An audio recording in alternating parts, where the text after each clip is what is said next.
Assalamualaikum warahmatullahi wabarakatuh. Kami dari kelompok 11 akan menjelaskan tentang social life dan indirect speech yang akan dijelaskan oleh Rahim Setiawan Utomo, Sinta Bella, dan Siti Hawiwi. Untuk selanjutnya akan dijelaskan oleh pemateri kami. Baik, saya di sini sebagai pemateri pertama, yaitu akan menjelaskan social life.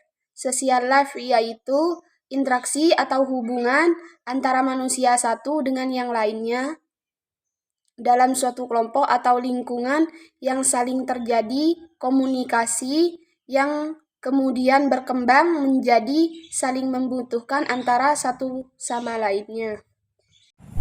Baik, faktor pembentuk yaitu adalah faktor imitasi, faktor sugesti, faktor simpati, faktor motivasi, dan faktor identifikasi, serta faktor empati.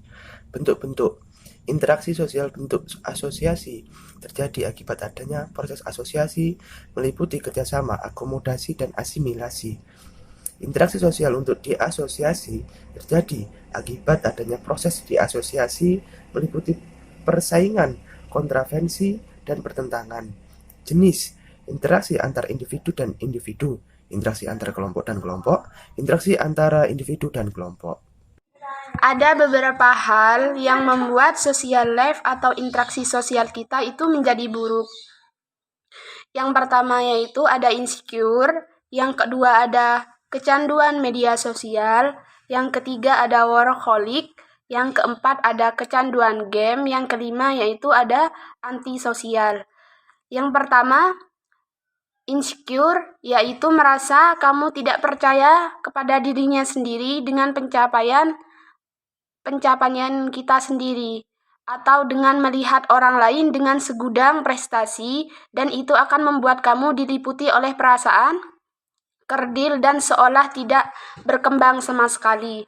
Dan yang kedua yaitu di sini ada kecanduan media sosial yang mengakibatkan terlalu asik dalam dunia maya. Kamu akan lupa jika kehidupan nyata jauh lebih penting dan itu membuat kehidupan sosial akan terganggu. Yang ketiga yaitu workaholic, yaitu berpotensi membuat social life kamu terganggu dan membuat kehidupan kamu tidak seimbang, sehingga kamu tidak lagi punya waktu untuk menjalin interaksi sesama. Yang keempat yaitu ada kecanduan game. Kecanduan game online ini sesuatu yang lumrah dan banyak ditemukan, meskipun begitu, ini termasuk salah satu kebiasaan yang akan berpotensi buruk pada kehidupan sosial kita. Yang kelima yaitu ada antisosial. Antisosial ini terkesan sederhana, tapi ini dapat membuat kehidupan sosial kita menjadi buruk. Akibat sikap tertutup berlebihan secara tidak langsung, kamu akan terkucil di lingkungan sekitar kita sendiri. Indirect speech atau kalimat tak langsung ialah kalimat yang diucapkan untuk melaporkan kata-kata pembicara kepada orang lain. Jadi indirect speech digunakan bila kita ingin melaporkan kata-kata seseorang kepada orang lain secara tidak langsung. Contohnya, she said that he is a clever student. Dia berkata bahwa dia seorang murid yang pandai.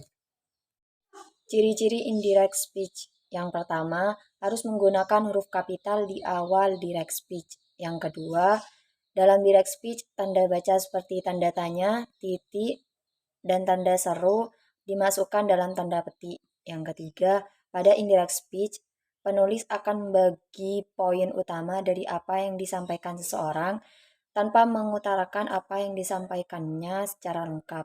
Yang keempat, dalam indirect speech, tidak ada tanda baca ucapan seperti tanda petik yang digunakan. Baik, itu tadi adalah pemaparan materi dari kelompok 11. Terima kasih telah menyaksikan dari awal hingga akhir dengan hikmat. Dan apabila ada yang perlu ditanyakan, bisa ditanyakan di WA grup Matkul Bahasa Inggris. Sekian dari kelompok 11. Wassalamualaikum warahmatullahi wabarakatuh.